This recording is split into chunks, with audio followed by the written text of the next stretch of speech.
I originally moved to Alexandria when I was 7 years old. McGovern was first elected to the United States Senate in 1962, and our family relocated out here. My father was chief of staff for Senator McGovern for all of his time on the Hill, and we moved here thinking it would be a great experience for the family, and never moved back. So Alexandria became my home. I'm originally from a small town, about 1,500 people in the southeastern corner of South Dakota. It's largely a farming community. My father was an attorney and had taken over his father's law practice, and he was involved in South Dakota politics. Got involved with George McGovern, and I guess one might say euphemistically, the rest is history.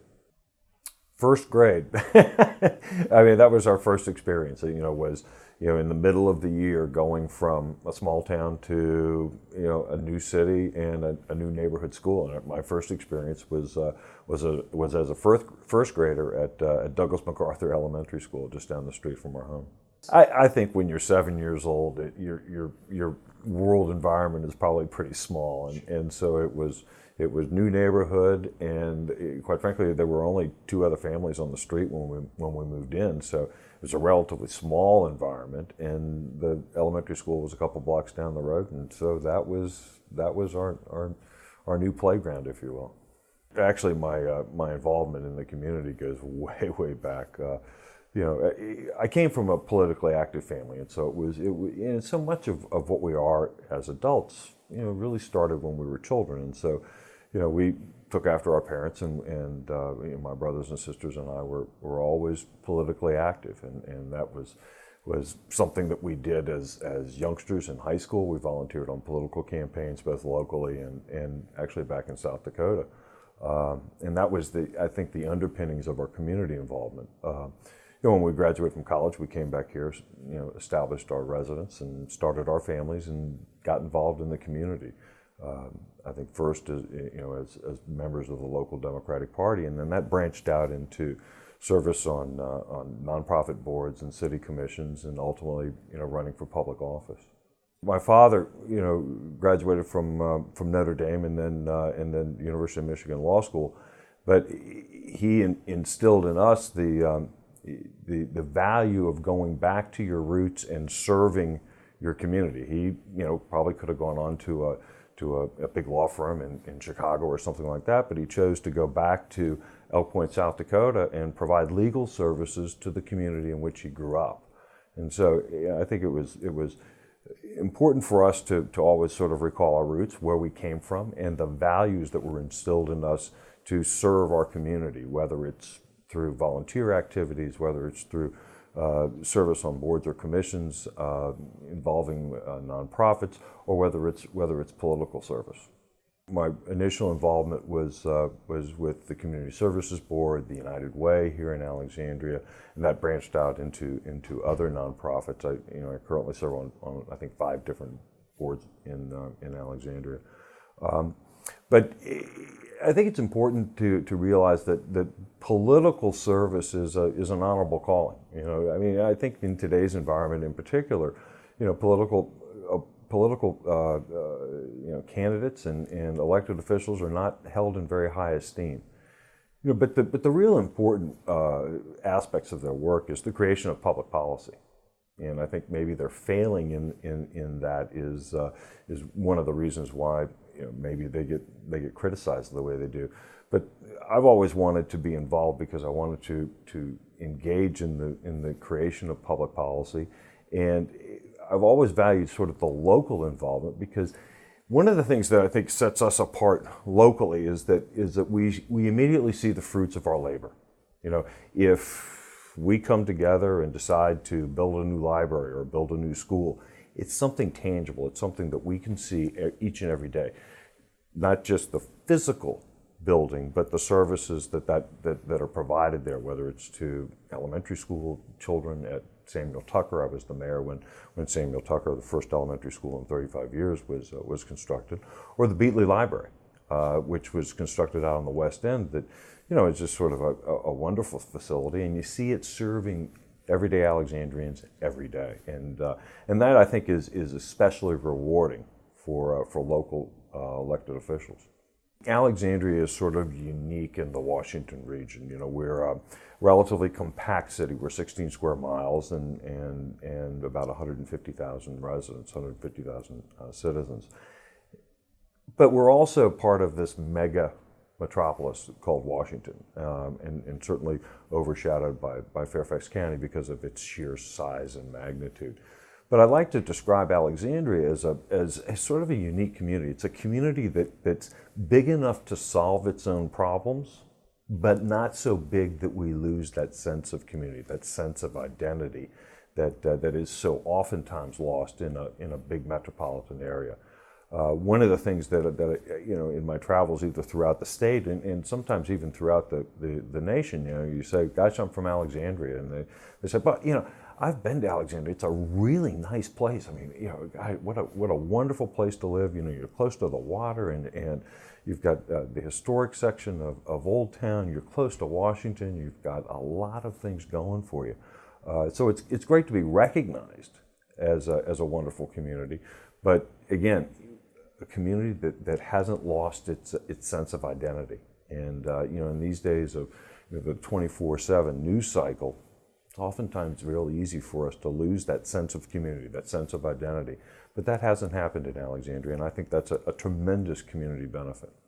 When I look back on my life here in Alexandria, you know, I can point to my service as an elected official and my involvement with a number of community nonprofits. But probably the most important thing I've done, or at least the most important role I've played, is that of a father. You know, I'm the father of 5 daughters, and I think the first thing that we can do is instill that sense of service in our own children. You know, I'm happy to say and proud to say that each and every one of my kids is involved in, as young adults, in some type of community service, whether it's, you know, part of the community or the Carpenter Shelter Young Philanthropy. My daughter Colleen is involved in that. You know, my daughter Caitlin is a lawyer in town, regularly, you know, provides tax return services for people that can't afford to have their taxes farmed out to an accountant. She's been to New Orleans and as part of Lawyers to serve Katrina.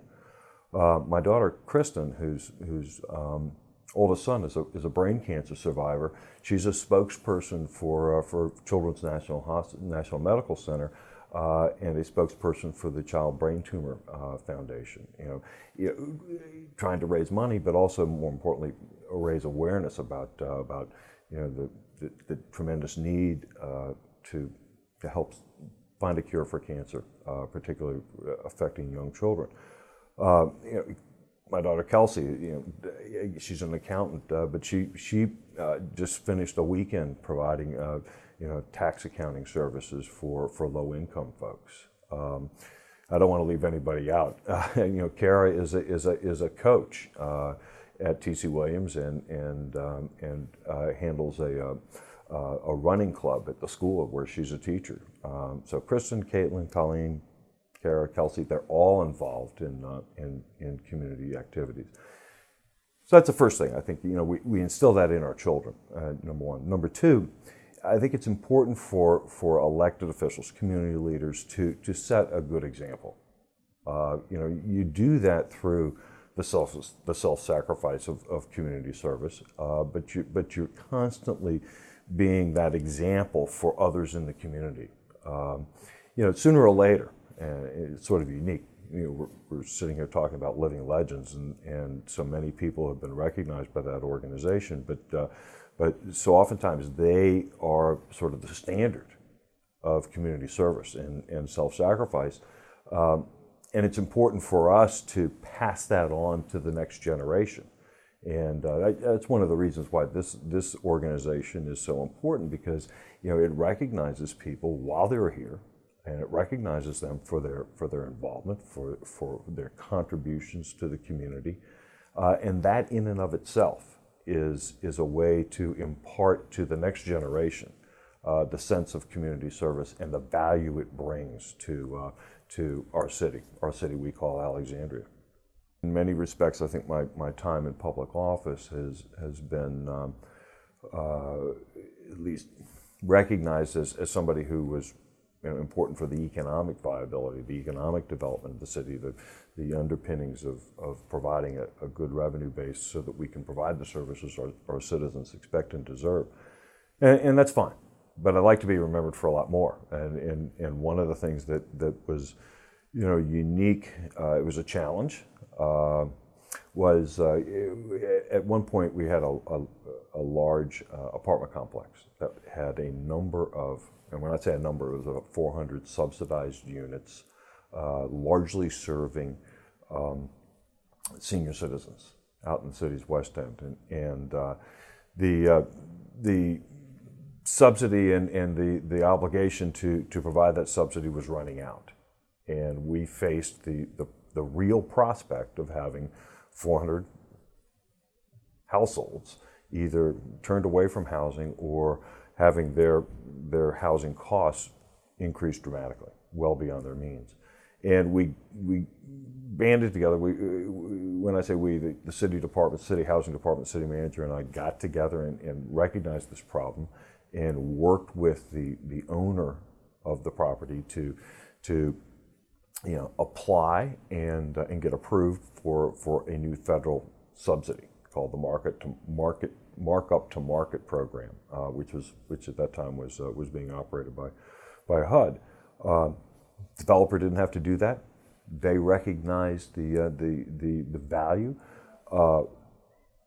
We didn't have to get involved, but we saw the need, and we came up with a solution that benefited not just the city, not just the owner of those apartment units, but more importantly, the households that would have been affected. And today, even a number of years ago, the program is still active, and those households are still in what is an affordable situation. That was a tangible accomplishment, one that didn't get a lot of fanfare, but I know that my involvement led to the direct benefit to over 400 households in the city's West End to keep them in affordable housing. Another example is one that I'm involved with now with Carpenter Shelter. I'm on the board at Carpenter Shelter, and we're engaged in a joint development project that would bring us a new shelter, but it would also allow, through a partnership with the Alexandria Housing Development Corporation, the construction of almost 100 affordable housing units. So we're taking an asset, the Carpenter Shelter, redeveloping that so that it has a much broader community benefit. We're in the throes of trying to put that deal together, and with any kind of luck, our hard work is going to pay off, and inside of a year, they'll break ground on that new building, which again is going to provide 100 affordable housing units, a new shelter for carpenters. There's some hurdles we still have to go through, but again, it's a lot of hard work. But we want to utilize the asset to the best of the ability, but more importantly to the broader community, and that is the provision of 100 affordable housing units.